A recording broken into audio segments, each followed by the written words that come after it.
Massachusetts Research and Development Society and Indian Social Institute in New Delhi. He has degrees in mathematics, economics, philosophy, and theology. He's master's in economics from Rajasthan University and in theology from Woodstock Theological Center, Boston, USA. He has his PhD from University of Chicago, USA, and he has a wide range of experience in ethical committee of Parliament of World's Religions. Welcome to the panel discussion, sir. So I will request Professor Thakur to continue the session, chair the session.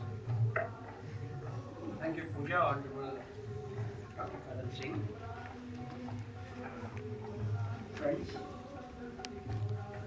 we have very small time span, so I will not get into any formalities. And I'll request the speakers also not to get into any formalities. We should go straight to that topic and try to bring as much as possible on board. I think Gandhi has been a complex thinker, and every time we think Gandhi is now going to be irrelevant, there's a resurgence of Gandhi. And I see a younger generation taking more interest now in Gandhi. And globally, I think Gandhi is becoming very, very powerful as a thinker. The political class in India has always been uncomfortable with Gandhi. Every time the political class thinks that somebody or other can replace Gandhi, they fail generally. Because the problem is that Gandhi is, of course, appropriated by the state, but he is a Hriday Samrat of Indian people. So they can't replace him, they can't remove him. Beyond the Indian national struggle, of course he contributed a lot there. And when you are raising a movement, you have to take a lot of issues on board.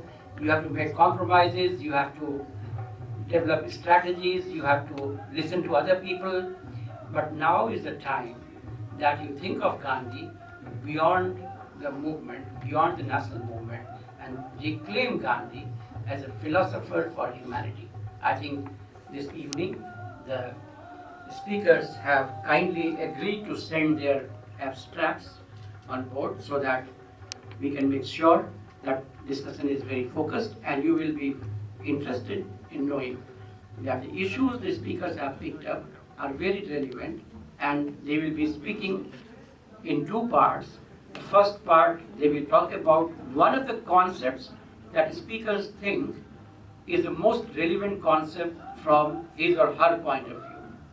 And the second part will be how that concept is relevant today, looking at the present context. For instance, one of the speakers is speaking on trusteeship, so how in the middle of the capitalist crisis this concept could become very popular, very important, or the idea of God, idea of Ram Rajya, idea of Gandhi's idioms being appropriated today in different ways. What are the possibilities? What are the potentials? Why people need to invoke Gandhi in political realm? And then what kind of governance Gandhi would suggest. So you will agree with me, all these issues are very new, and what I'm saying that we are going to read Gandhi beyond the movement now. We are going to read Gandhi as a philosopher of humanity. Thank you very much for being here.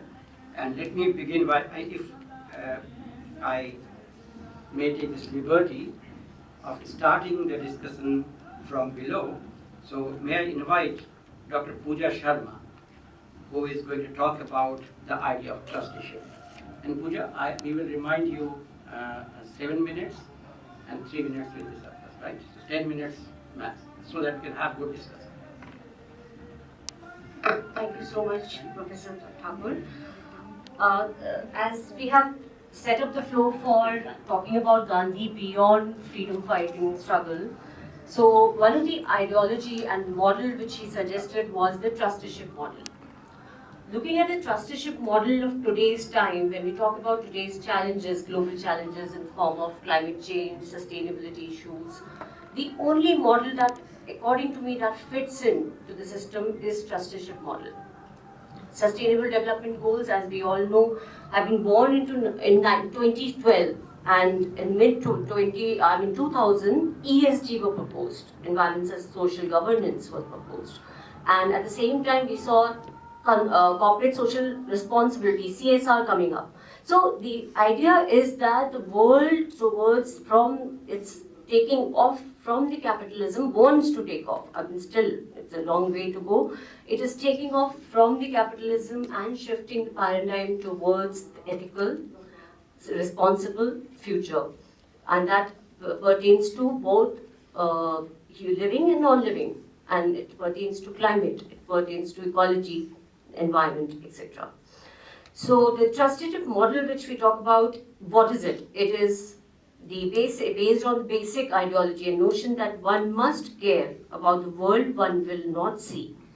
Much before the climate change began, Mahatma Gandhi had said that we should act as trustees and use the natural resources wisely, as it is our moral responsibility to ensure that what we bequeath to the future generation and healthy planet. So, based upon this notion, the notion of Gandhian economics, which the ideology which he proposes is about the upliftment and enrichment of human life in comparison to what we know is high standards of living. So it is not the high standards of living which we are perceiving through economics or through commerce and business and growth and economic growth and development. It is the upliftment and enrichment of human life. He meant deeper analysis towards it. It is the minimum possible respect for human and social values.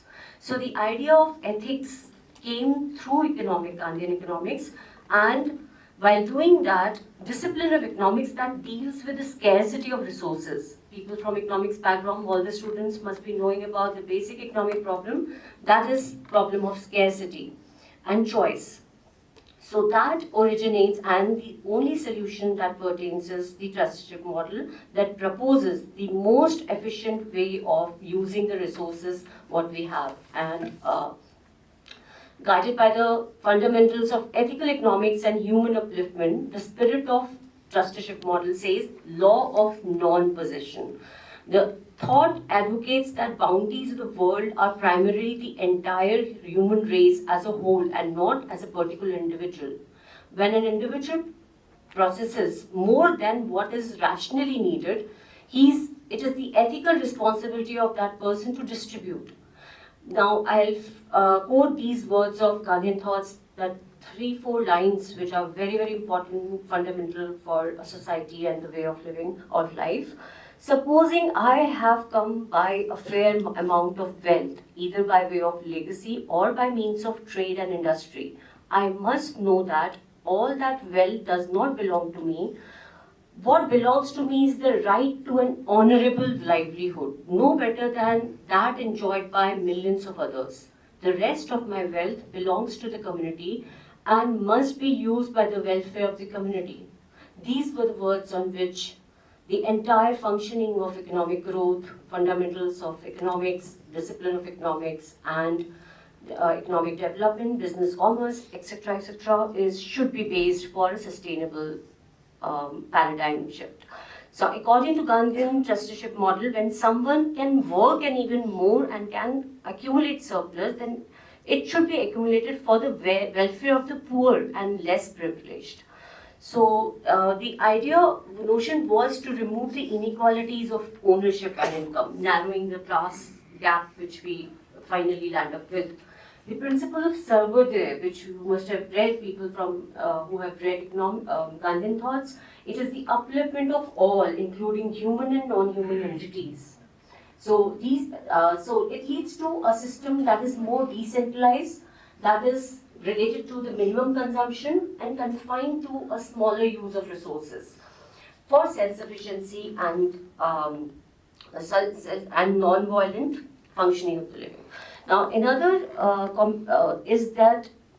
notion which you have heard about Gandhian trusteeship model is to comprehend the need and the plight of every human living and non-living under the boundaries of the territories of the nation. No one consumes or owns or consumes excess resources. All the resources that is in excess will be distributed, people who are deprived of resources. Now, in economics, if people from a background of economics are present here, students, you would have read about Arrow, welfare economics, you would have read about Benthamite, Rolgen, distribution functions. They are all streams of welfare economics. Now if you go deeper, they were all based on Gandhian thoughts. Arrow, who says that utilitarian system, where Benthamite notion contended that the greatest happiness of the greatest number is a measure of right or wrong. And then Rolgen came up with the fact that approach that is well-being of the worst of individual should be the main focus. Rawls asserted that the equal fundamental liberties are to be embodied in the political constitution and relate to fair equality opportunities, equal opportunities to the larger good of the society. So when we talk about welfare economics, all the fundamentals are leading to Gandhian thoughts only. We have seen practically, now I'm giving the second part of the discussion where I see where it can be implemented and how it has been seen. It is seen in Norway, most part of Canada also, that these countries have tried to implement and function based on the welfare state. In India, we see Bhutan movement. You would have heard about Vinoba Bhave's movement, which originated in Bhutan, Pochapally. And that originated with the fact that common resources sharing must be promoted. The movement stands unique in the mind that it depicted an instrumental role by women who played a critical role in the movement process, and the peasants of Telangana had called the violent struggle against the local landlords. Now, Vinoba Bhave's thought was based on Satyagraha, and later on, Ramdam movement also came up.